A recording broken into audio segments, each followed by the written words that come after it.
केन्दुझर जिला जोड़ा पौरपालिका मध्य जाइथिबा सुना नदी एबे पालटिछि नर्दमा। एहार शुद्ध जलराशि एबे प्रदूषित हेबाक लागिछि। जोड़ा पौरपालिकार 14 गोटी वार्डर बासिंदा एही नदीर जल को प्रतिदिन निजर दैनंदिन कार्य व्यवहृत करथांती। एही नदीर जल को किछि लोके पानीय जल भावे व्यवहार करछथि। ए नदीटी सुंदरगढ़ जिला पाटकुरा पंचायत बाहरी वासुदेवपुर ठारे बैतरणी रे लीन होइछि। सुना नदी जल दिन को दिन प्रदूषित हेबार लागिछि। एहा प्रति कहार नजर नाही। एही नदीटे प्रत्येक वार्डर अपरिष्कार वर्ज्य वस्तु ड्रेनेज द्वारा सीधा सड़क मिशुछि। ओबीसी ठारू ठिका संस्था चेकओवर्स फ्लाईओवर्स और ड्रेनेज कार्य नहीं कार्य सारी विदाय नेलानी, किंतु नदी उपरे करिथिबा पोलो कार्य सरिथिले मध्य नदी जलराशि को पोलो कार्य बेले माटी द्वारा करिथिबा अवरोध को संपूर्ण हटाई नाही। नदी उपरे होइथिबा पोलर कोण गुड़िकरे पत्थर पेचिंग किंबा रिटेनिंग वाल होई नथिबारु वर्षा हेले कूल गुड़िक क्षय होई जल प्रदूषित होइछि।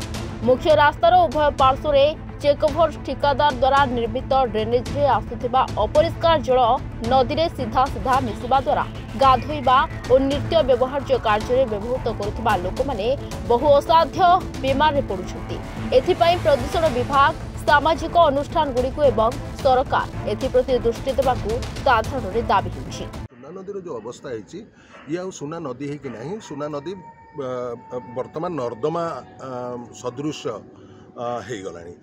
यार मुख्य कारण होची प्रथमे आम खणी आरंभ करवा जोठू ए नदीर उत्पत्ति और जोठू से धारा आसी नदी अववाहिकार सुना नदी अववाहिकार समस्त खणी जो वर्ज्यवस्तु आसूँ या ठीक भाव परिचालना करा जाऊ नथिबारु यार संपूर्ण वर्ज्यवस्तु सुना नदी में मिशुची। फल सुना नदी धीरे धीरे क्रमशः संकुचित हो जाउची एवं नदी तार जल स्रोत को हरैलाणी।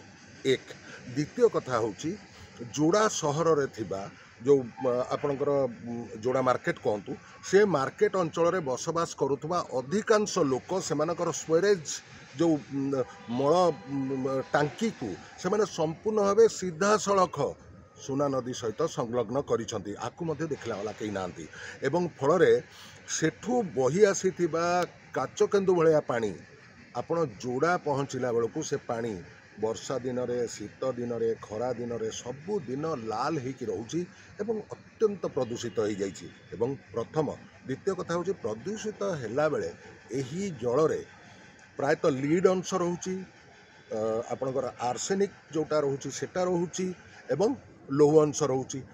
यार कारण होची खनिर वर्ज्यवस्तु को ठीक भावे परिचालना करा जाऊ नथिबारु डायरेक्ट आसिकिना जो खनिर वर्ज्यवस्तु सीधा नदी जल सहित मिशुची।